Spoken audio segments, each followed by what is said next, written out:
इस देश में सबसे पहले जो मतदान का अधिकार हम लोगों को मिलता है ना, सबसे पहली बात इस देश में रखने वाला महापुरुष डॉक्टर बाबा साहब अम्बेडकर थे। जब साउथ बोरो कमीशन के सामने में 1919 लोग खड़े हुए, सब लोग आजादी का बात कर रहे थे, सब लोग बोल रहे थे कि हम देश को आजादी चाहिए। लेकिन इस देश के रहने वाले लोगों को, जो मुलाजिम है, जो मजदूर है, जो गरीब है, जो वंचित है, जो पीड़ित है, ऐसे व्यक्ति को भी मतदान का अधिकार मिलना चाहिए।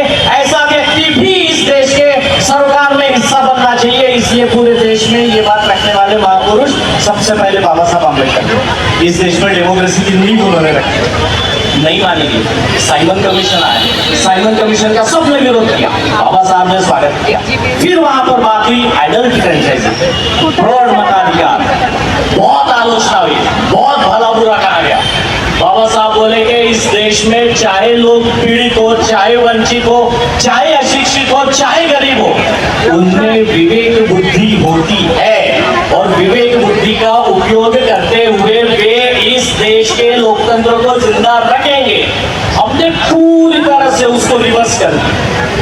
हमें हमारे देश में प्रौढ़ मताधिकार का अधिकार मिला आजादी के पहले दिन से। पुरुषों को मिला, महिलाओं को मिला, तृतीय पंथियों को भी मिला, सिर्फ बाबा साहब अम्बेडकर की वजह से। इस डेमोक्रेसी को जिंदा रखना आपकी मेरी जिम्मेदारी है। अभी अभी ब्रॉडकास्टिंग बिल लाया गया, संसद में पेश किया गया ताकि आपकी आवाज बंद कर दी जाए। बजाइए ताली, बोलिए डेमोक्रेसी की जय। बाबा साहब अम्बेडकर का नाम लेकर तो फादर ऑफ इंडियन डेमोक्रेसी हम लोग बोल लहरा रहे इन चीजों को। बाबा साहब का प्रतिमा आप लोगों के सामने में है। बाबा साहब हमें देख रहे हैं कि ये बच्चे क्या कर रहे हैं। मेरे SC/ST का सब क्लासिफिकेशन हुआ, साहब आपके आरक्षण की ऐसी तैसी कर दी। बोलिए संविधान जिंदाबाद। बताइए कि इस देश का संविधान हम लोग चिरायु रखेंगे, कैसे रखेंगे? खत्म हो रहा है। फंडामेंटल राइट का सबसे पहला आर्टिकल खत्म कर दिया, स्टेट में से सारी संस्थाएं बंद हो रही है। बताइए कैसे आप संविधान को जिंदा रखोगे? बर्बाद कर दिया जा रहा है। शिक्षा आपका मूलभूत अधिकार है कि नहीं? सारी सरकारी शिक्षाएं बंद हो रही है, सरकारी संस्थाएं बंद हो रही है, कैसे संविधान जिंदा रखेंगे? चिल्ला चिल्ला कर बोल।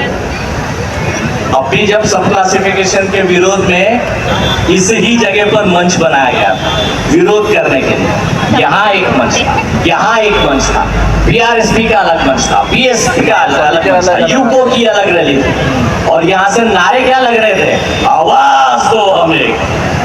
यही पे 10 टुकड़े थे, यहाँ इस चौक पे यही पर मंच लगा हुआ था और यहाँ बात हो रही थी आवाज दो हमें एक है। बाबा साहब का मजाक उड़ाने के लिए आए हो यहाँ? ये बात करेंगे हम लोग बाबा साहब की प्रतिमा के सामने में, बोलेंगे बाबा तेरी जय जयकार हो जब तक सूरज चांद रहेगा। इस रमाई के बारे में हम लोग बार बार बोलते हैं, नांदन नांदन उनके सैक्रिफाइस का हम लोग बार बार उल्लेख करते हैं। 4 बच्चे गवाए गए। गंभीरता को समझिए, विचार भी करोगे तो आंखों से पानी आएगा। 4 बच्चे गंवाने के बाद हम लोग कितनी रमाई है जो हम अपने खुद होकर बाबा साहब बना सकते हैं? बताइए कौन सी महिला अपने पति को ये कहती है कि घर पे मत बैठ, आज मटन नहीं खाएंगे, चल बिहार में जाते हैं, रहने दे आज कुछ नहीं करते, किसी अनाथ आश्रम में जाते हैं, चल किसी बच्चे को गोद लेते हैं, चल आज हम लोग केरला का टूर नहीं करेंगे, हम लोग ये पैसा किसी गरीब बच्चे को दान करेंगे, उसकी शिक्षा को स्कॉलरशिप देंगे। कितनी रमाई है जो बाबा साहब खड़ा कर सकती है? कितने बाबा साहब है जो बोलेंगे रमाई को कि नहीं हम लोग नहीं जाएंगे हनीमून पे, हम लोग जाएंगे किसी अनाथ आश्रम में, हम लोग जाएंगे किसी बच्चे की स्कॉलरशिप की फीस हम लोग दे देंगे। सिर्फ बातें करने से कुछ नहीं होता साहब, हम लोग यही कर रहे हैं। आप समझने का कोशिश करिए।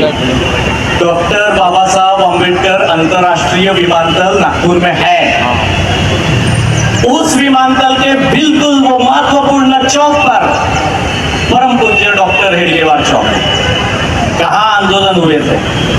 कौन बोला था कि नामकरण होना चाहिए? हम लोग नामांतरण के लिए अपने कितने लोगों को बलिदान कर दिए। यहाँ नामांतरण ऐसे ही हो जाता है। आंदोलन हुआ तो ही, रैलियां हुई थी। हर 14 अप्रैल को बड़े बड़े डीजे लगाए जाते हैं, लाखों की संख्या में रैलियां निकाली जाती है, गले फाड़ फाड़ कर चिल्लाया जाता है, नाचा जाता है, नीले नीले झंडे लहराए जाते हैं आसमान में। हर जगह पर बोला जाता है कि बाबाच्या दरारा जिथे जातील तिथे राहतील। हर जगह पर बोला जाता है। बताइए दरारा किधर है भाई? दरारा को कहां से आप लोग जीवंत रख पाए? यहाँ से हम लोग जीवंत रख पाए हैं। सारी सरकारी संस्थाएं बंद हो रही है। बताइए आपका स्लम का बच्चा किधर पढ़ने को जाने वाला है? आपकी स्कॉलरशिप बंद हो रही साहब। मेडिकल इंस्टीट्यूट्स में जो बच्चों को फ्री शिप मिलती थी 14 के बाद से बंद हो गई है। बताइए बच्चों ने पढ़ना किधर से है?